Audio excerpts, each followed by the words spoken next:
Good afternoon. Good afternoon. Could you please state and spell your name for the court record? Yes, Juliana, Juliana, Perez, Beres, Magalhães, Magalhaes. And how old are you now, Juliana? 25. And do you know the defendant? Yes. What's his name? Banfield. When did you meet him? Back in October 2021. 22. When did you meet him? Hmm? When did you meet him? Well, can you specify? Sorry. When did you first meet him?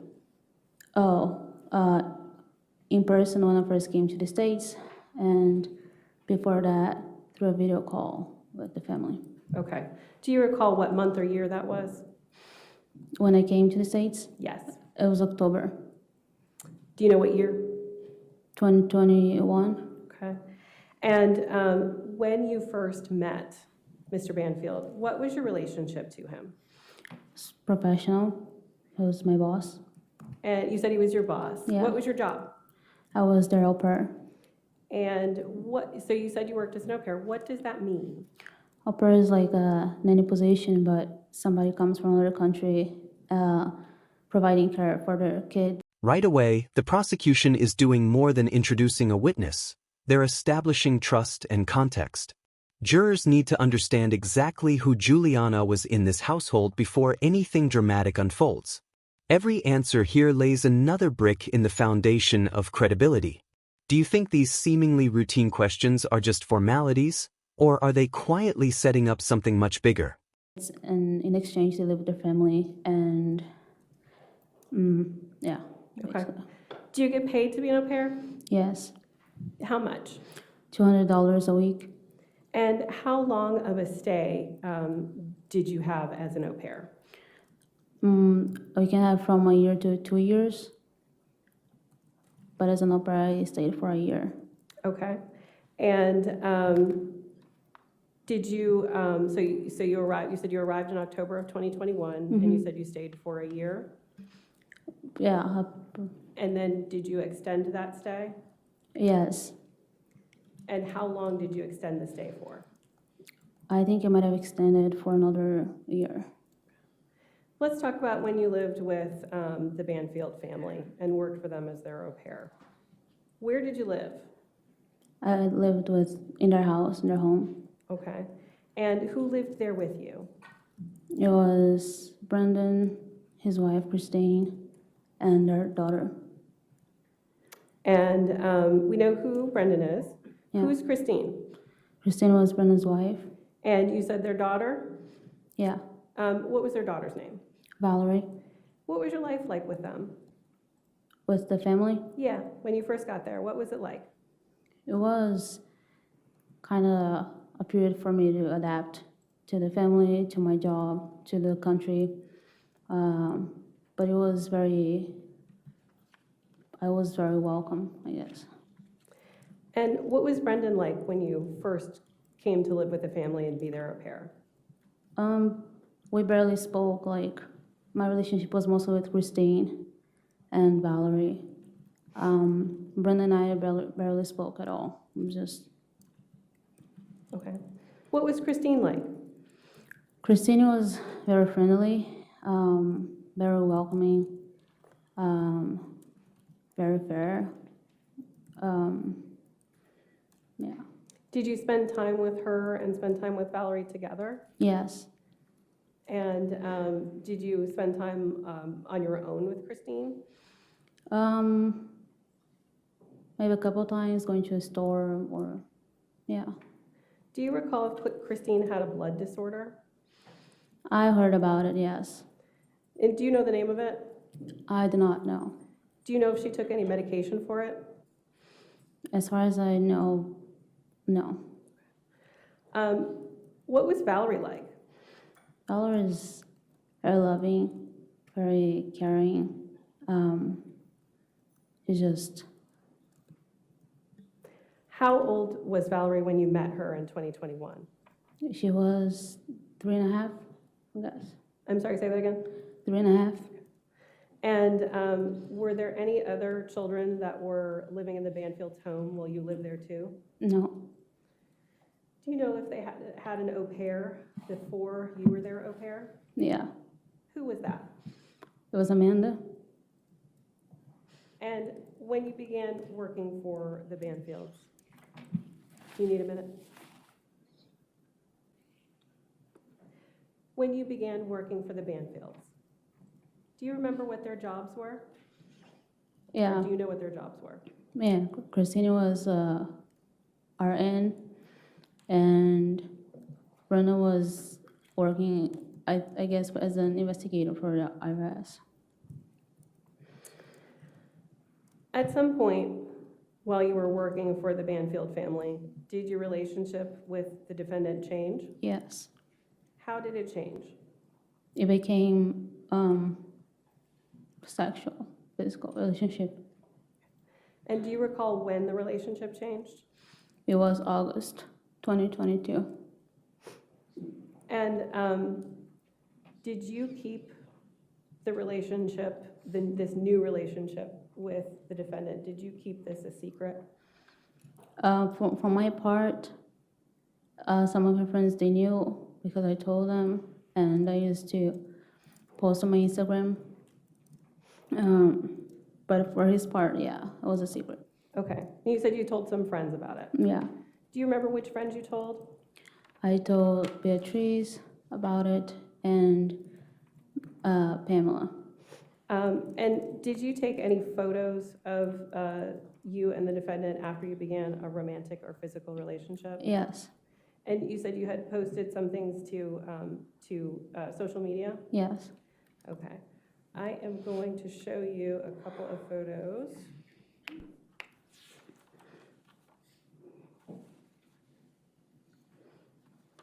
And if I could have this view be to the witness and counsel only, please.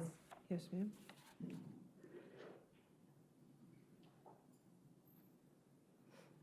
I'm going to show you Commonwealths 51, 52, 53, and 54. This is 51, 52, 53, and 54. Do you recognize these photos? Yes, I do. And how do you recognize them? It's me and Brendan. And are these social media posts that you made? Yes. Judge, at this time, what I would ask the court to do is admit these as Commonwealths 51, 52, 53, and 54. All right, any objection? This is a pivotal legal moment. Once the judge admits these photos into evidence, the jury can officially consider them during deliberations. They're no longer just allegations, they're exhibits backed by testimony. And here's the interesting part. How much weight would you give social media posts if you were sitting on the jury? Sometimes a single photo can tell a story that words alone cannot. Okay, 51, 52, 53, and 54 in evidence. And we can publish the Yep. first one to the jury.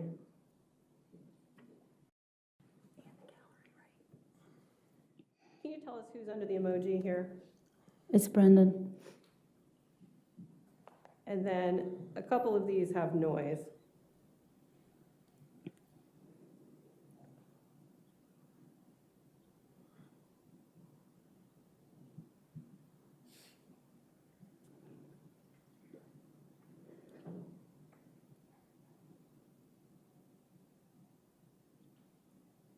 And then this one, Commonwealth's 53, can you describe who this is? It's Brendan's hand, And whose leg is that? my legs. And the date on the photo that is posted, is that the date that the photo was taken? Yes. And this photo here, Commonwealth's 54, who's under the emoji? It's Brendan. Do you know when this photo was taken It's from the same day as the previous picture. as the previous one? Mm-hmm.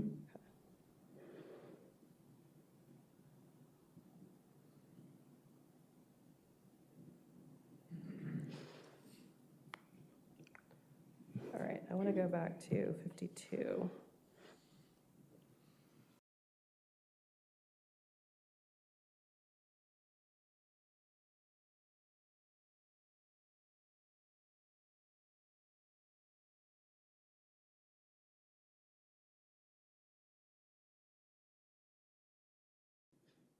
And in that post, who is present in that post? His person behind the emoji, And who is behind the emoji? Brendan. And is it you and Brendan singing in that post? Yes,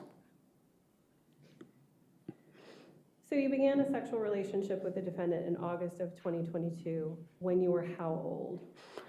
I was 21. And when this relationship began, did you ever think about how it might end? No, I didn't really think it was serious, a relationship. And did the defendant ever talk with you about any long-term plans for the two of you? Not initially. Not initially. Did he ever, though? Yes, When did that talk start? I think it started after he talked about his plan. Okay.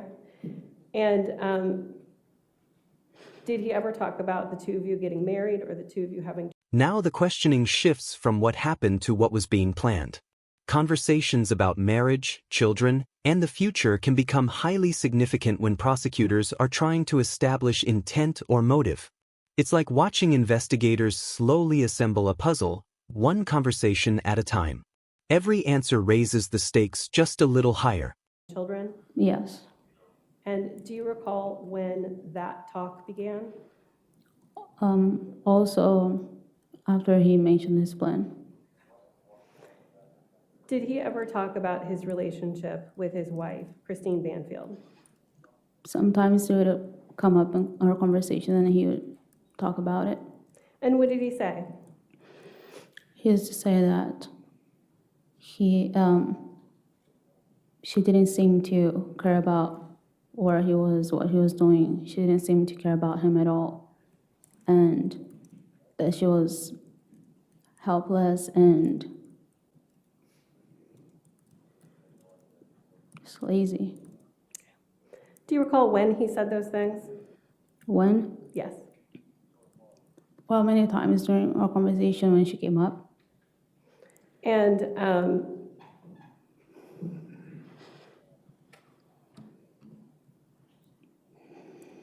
did he ever talk to you about anything else about his relationship? Did he ever talk about getting a divorce with her? No, he basically said divorce was not an option. Did he say why? Money was involved. I'm sorry, say that again. Money. Okay. Wasn't- Anything else? Money was involved and Valerie's custody too. And what about those things? Did he say anything specifically about money or Valerie's custody? Yeah, he said that he didn't want to have to share Valerie with Christine, that she wasn't good for Valerie. So he wanted to have Valerie full time. And money, because she would have more money than he would if they ever split.